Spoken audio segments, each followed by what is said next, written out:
So C3G and complement. What goes wrong when you have C3G? So in this next 15 minutes or so, I'll explain to you what happens when complement is not properly controlled.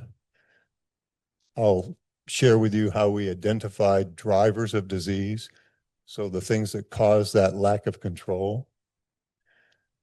I'll introduce the two recently approved AP blockers, both approved this year, and share with you the ongoing research the MORL is doing to see how we can bring precision medicine, personalized medicine to you as a reality so that we can give you the best drug each time. So this is the alternative pathway that I showed you from the last talk. And in C3G, it is dysregulated. Because it is dysregulated, because it is not tightly controlled, the consequence is the deposition of the breakdown products, complement products in the kidney. That's what those dense deposits are. So many years ago, we got a laser and you can cut out those dense deposits and then you can put them through a machine and it'll tell you what those dense deposits are. And they are complement debris. So how do we identify drivers of the disease? So we know the disease is dysregulation of the alternative pathway. The question that we have is what's causing it? And so this is where we go back to those four pillars. Some of you in this room have genetic drivers of disease. Those genetic drivers are always there because they're genetic. It doesn't mean that everybody with a genetic driver will manifest disease. That's called penetrance.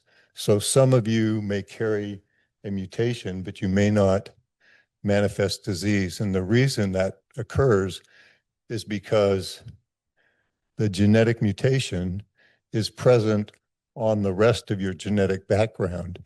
And because of the rest of your genetic background, that may blunt or change the response that that mutation would otherwise have.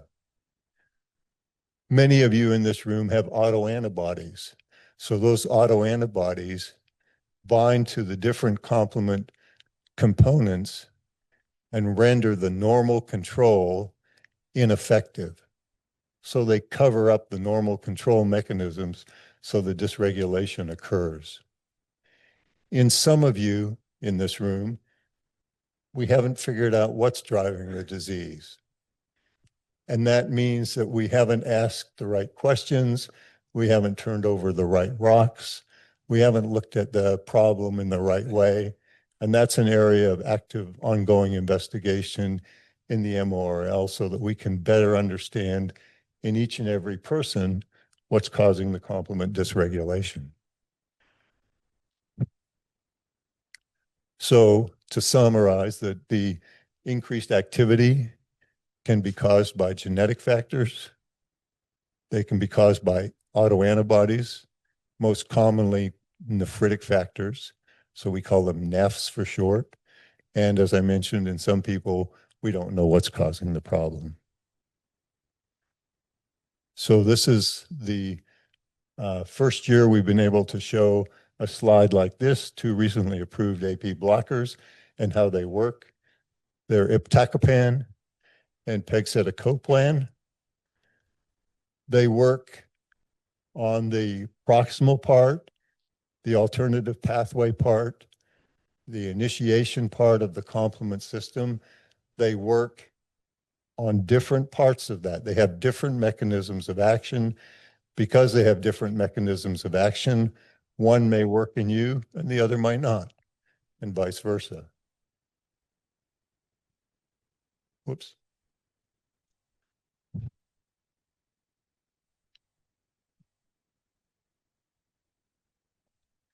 Iptacopan works on the active site of the C3 convertase. So the active site is the scissors that cleave C3 to keep the complement cascade active and robust.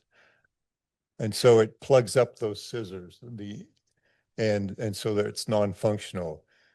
PEG works on C3 and C3C and renders those two molecules inactive and incapable of working properly.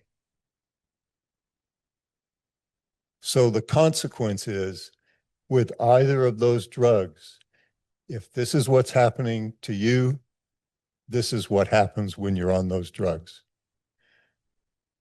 We've stopped the dysregulation. Importantly, we haven't stopped the cause. So if you have autoantibodies, you still have those autoantibodies, but we have stopped the consequence. So then you might ask, well, what happens to those autoantibodies? And the short answer is, over the course of time, the titer, the level of those autoantibodies drops. That time interval varies from person to person. It can be 10 years, can be 5 years, can be 15 years. What it is to you personally, we can't necessarily predict. But over time, we know that those levels drop. And so it's a matter of following your biomarkers year in, year out, even when you're on therapy, because maybe then someday you can come off treatment. So this is the complement cascade. And now instead of showing it vertically, I'm showing it horizontally.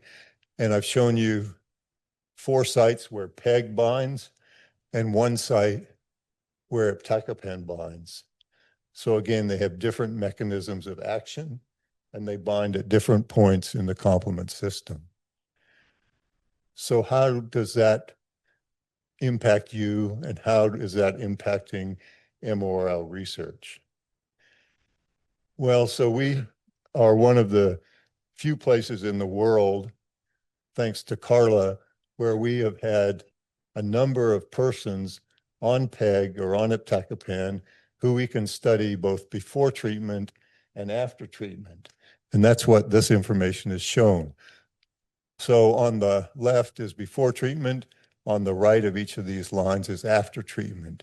And you can see that the consequence of treatment is different whether you're using PEG or whether you're using iptacopan.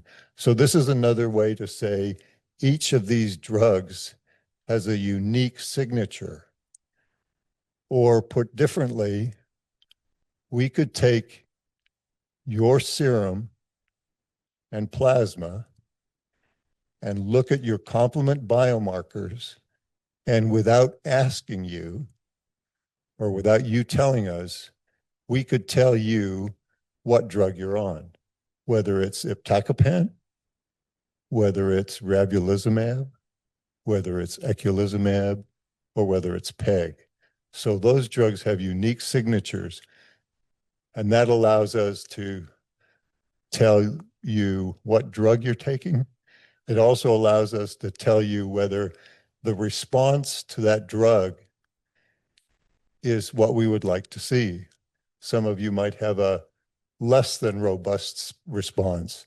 And if that response is less than robust, we can follow the clinical consequences, what's happening to your proteinuria, what's happening to your serum creatinine, and we can decide whether we think the drug is actually best for you. So this shows, for example, some of those differences. So if you look at iptacopan, the C3 goes up with iptacopan, but if you're on PEG, it goes through the roof. You will have a C3 that is above the upper limits of normal.